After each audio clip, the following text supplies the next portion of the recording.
दोस्तों आज की इस वीडियो में हम समझेंगे श्रीमद् भागवत गीता के दूसरे अध्याय के 41वें से 45वें श्लोक को। हम यहाँ पर श्लोक के एक एक वर्ड का मतलब समझेंगे, फिर हम समझेंगे पूरे श्लोक का मतलब। इससे पहले इसी अध्याय के 1 से 40 श्लोक का वीडियो मैंने ऑलरेडी अपलोड कर दिया है।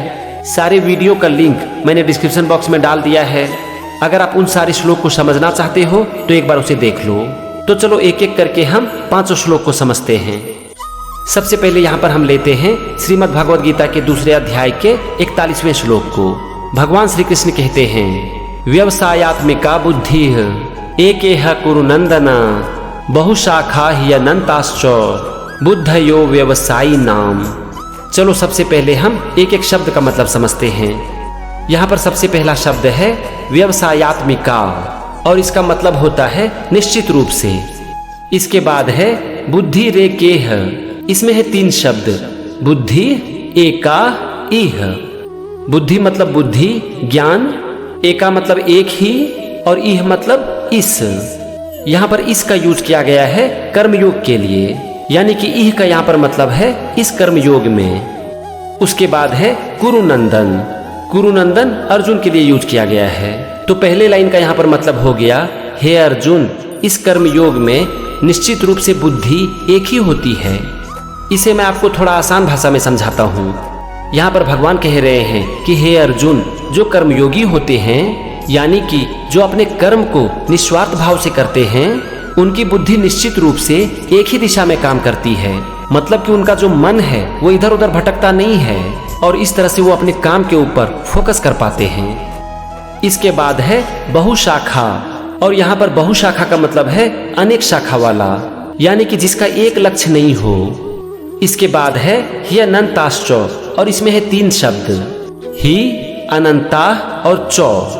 ही का मतलब यहाँ पर है निश्चय ही, अनंता मतलब अनंत बहुत, और चौ मतलब और। फिर है बुद्धयो व्यवसायी नाम, यहाँ पर 2 शब्द है, बुद्धया और अव्यवसायी नाम।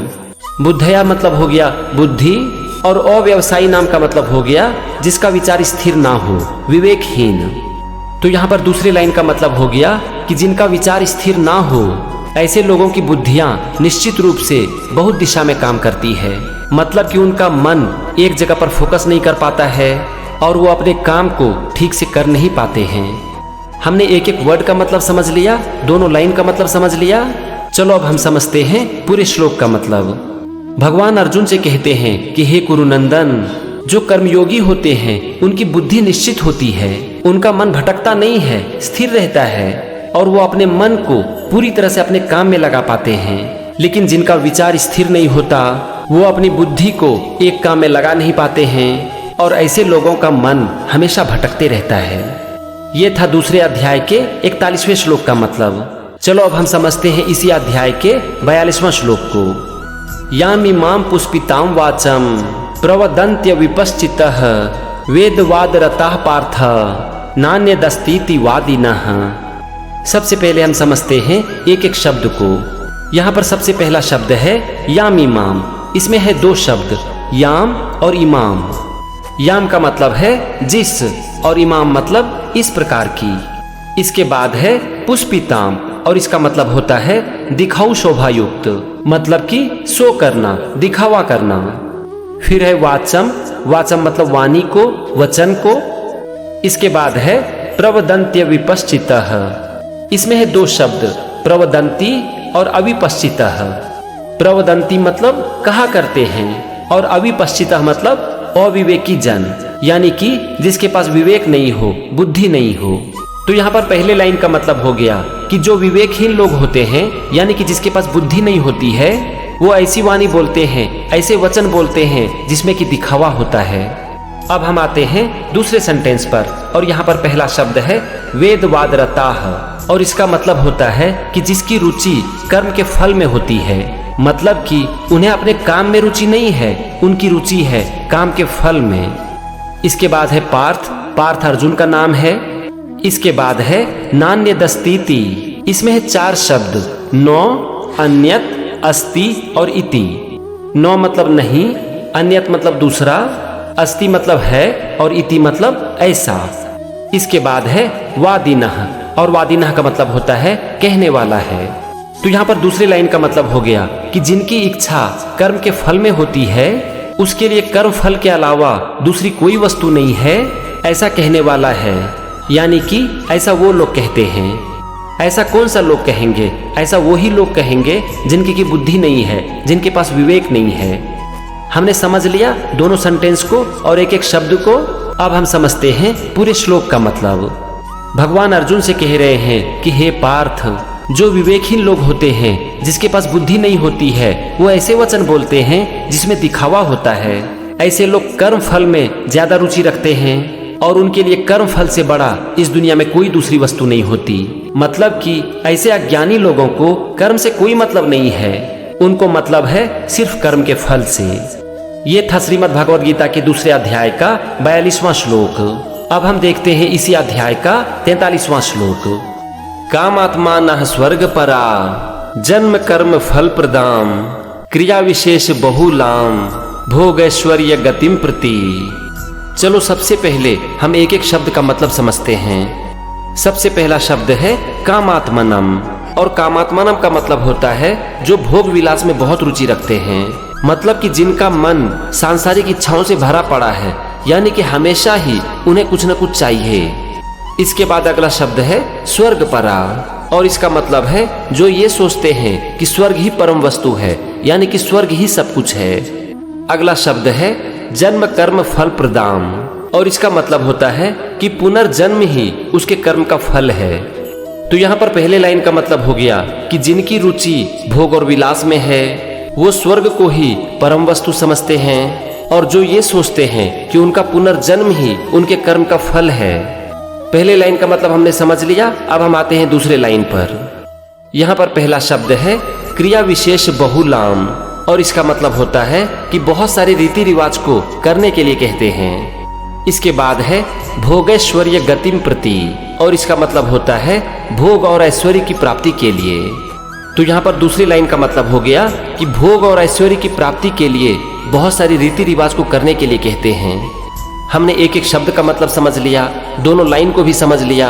चलो अब हम समझते हैं पूरे श्लोक का मतलब। भगवान अर्जुन से कहते हैं कि हे अर्जुन, जो भोग और विलास में ज्यादा रुचि रखते हैं, जिनके लिए स्वर्ग से बढ़कर और कोई वस्तु नहीं है, जो ये सोचते हैं कि उनका पुनर्जन्म ही उनके कर्म का फल है, ऐसे लोग भोग और ऐश्वर्य की प्राप्ति के लिए बहुत सारे रीति रिवाज को करने के लिए कहते हैं। यहाँ पर भगवान अर्जुन से कह रहे हैं कि ऐसे लोगों को ना कर्म से कोई मतलब नहीं है। ऐसे लोगों का मन है संसार के भोग विलास में, स्वर्ग की प्राप्ति में, भोग और ऐश्वर्य में।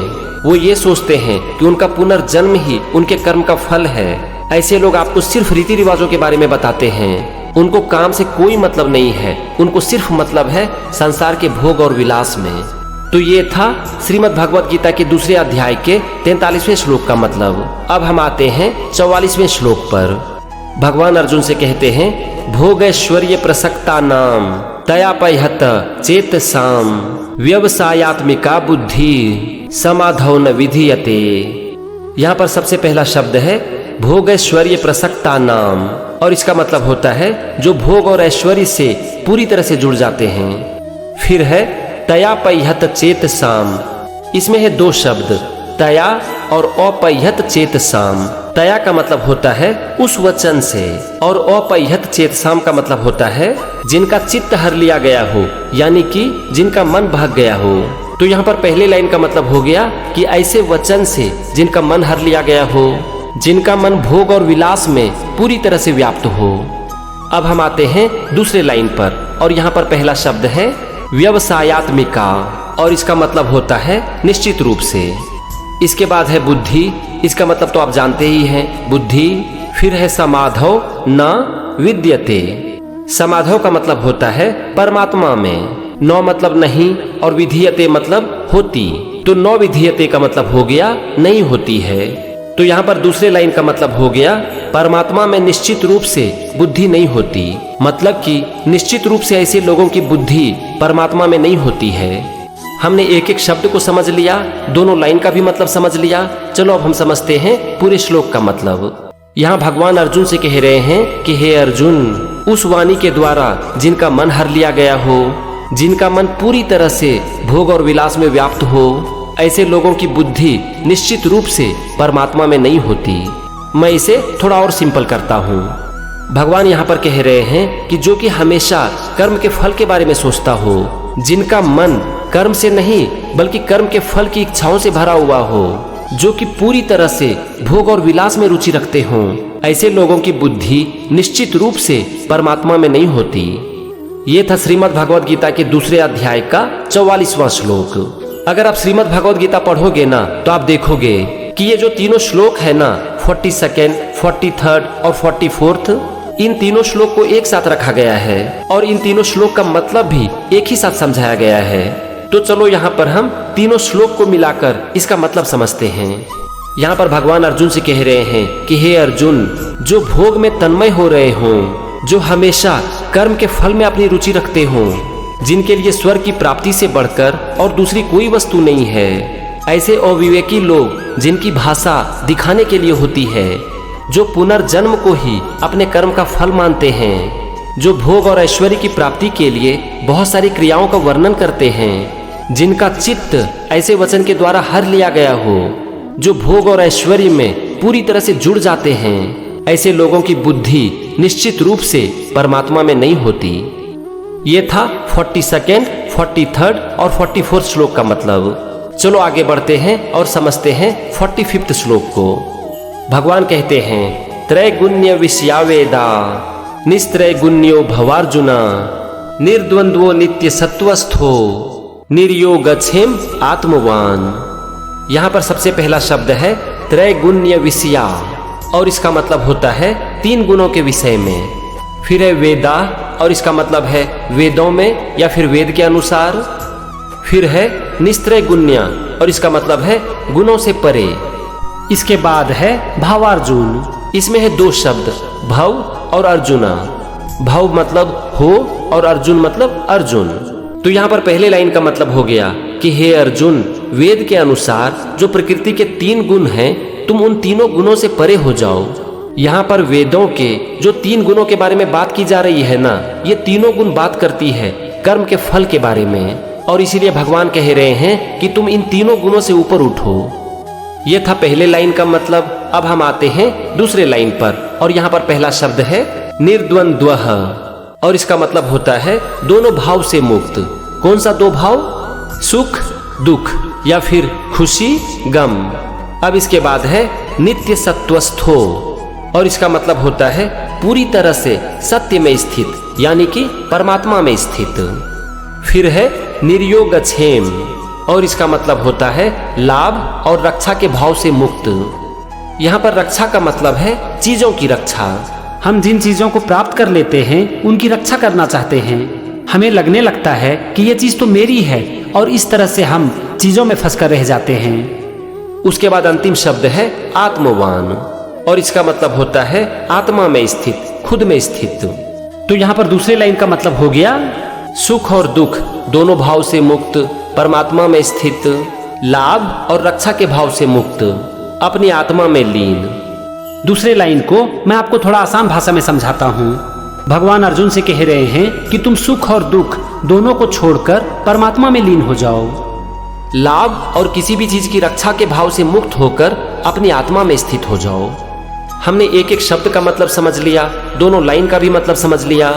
चलो अब हम समझते हैं पूरे श्लोक का मतलब। भगवान अर्जुन से कहते हैं कि हे अर्जुन, वेदों के 3 गुण जो कि कर्म फल के बारे में बात करते हैं, तुम उनसे ऊपर उठो। सुख और दुख के भाव को छोड़कर परमात्मा जो कि परम सत्य है उसमें लीन हो जाओ। लाभ और किसी भी चीज की रक्षा के भाव से मुक्त होकर अपनी आत्मा में लीन हो जाओ। यहाँ पर भगवान कह रहे हैं कि कर्म के फल को छोड़ो, सुख दुख लाभ और चीजों से ऊपर उठो, फिर अपनी आत्मा में स्थित होकर परम सत्य में लीन हो जाओ, यानी कि परमात्मा में लीन हो जाओ। यहाँ पर आत्मा में स्थित होने का मतलब है शांत मन से खुद के साथ रहना। तो फ्रेंड्स, ये था श्रीमद् भगवद गीता के 41वें से 45वें श्लोक का मतलब। ये सीरीज कंटिन्यू रहेगा। अगले वीडियो में हम देखेंगे कुछ और श्लोकों को। तब तक के लिए जय श्री कृष्णा।